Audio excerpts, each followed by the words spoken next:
Hi everyone, আমি আজকে আপনাদেরকে পায়জামার রাবার লাগানোর ফুল প্রসেসিংটা দেখাবো। তো প্রথমে হচ্ছে আমি পায়জামার উপরে যে চিকন সেলাইটা সেটা দিয়ে নিয়েছি। এরপর রাবার হচ্ছে আমি এখানে 11 ইঞ্চি নিয়েছি, একটু স্বাস্থ্যবান মানুষের জন্য। এটা হচ্ছে 11 ইঞ্চি রাবার, আপনার শিলানোর পর 12 ইঞ্চি হবে। তো দেখুন আমি কিভাবে রাবারটা লাগাচ্ছি।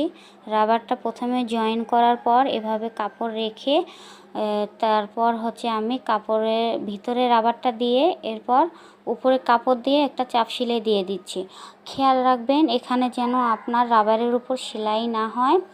তো রাবার এভাবে কাপড় দিয়ে দিয়ে সেলাই করে নেবেন। রাবার শেষ হলে আবার কাপড়টা এই পাশে মুড়িয়ে দিয়ে আবার হচ্ছে রাবারটা লাগাবেন। আমার হাতের দিকে খেয়াল করলে আপনারা বুঝতে পারবেন আমি কিভাবে কাজটা করেছি। কাজটা মনোযোগ সহকারে দেখবেন, ফুল ভিডিও না দেখলে বুঝবেন না যে কিভাবে আমি কাজটা করেছি। তো ফুল ভিডিও দেখার অনুরোধ রইল। আর আমার ভিডিওটা ভালো লাগলে লাইক কমেন্ট শেয়ার করবেন। এবার আমার কাজ শেষ। এখানে আমি এখন সুতাগুলো কাটিং করে নিচ্ছি। এখানে হচ্ছে একটা কাজ আছে যে একখানে অনেক কাপড় কিন্তু ভাঁজ হয়ে আছে, এগুলো হচ্ছে আমাদের পুরো চারো সেটে সমান করে দিতে হবে।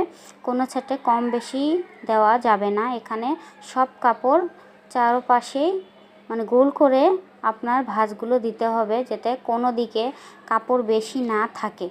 তো এভাবে আপনারা একটু টান টান করে নিলেই কাপড়টা সমান সমান হয়ে যাবে।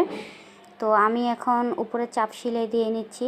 তো চাপ সেলাই দেওয়ার সময় আপনাদের যদি ফুট মেশিন হয়ে থাকে তাহলে কাপড়টা উপর সাইডে টেনে ধরে তারপর হচ্ছে দেবেন। এই মেশিনে হচ্ছে কাপড়টা টানার প্রয়োজন হয় না, সেজন্য আমি হইতেছে সামনের দিকেই শুধু টান দিচ্ছি আর উপরে ওই সাইডে হাত দিচ্ছি না।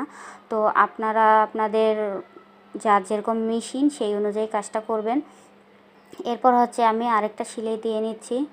ফুল ভিডিওটা দেখার জন্য ধন্যবাদ।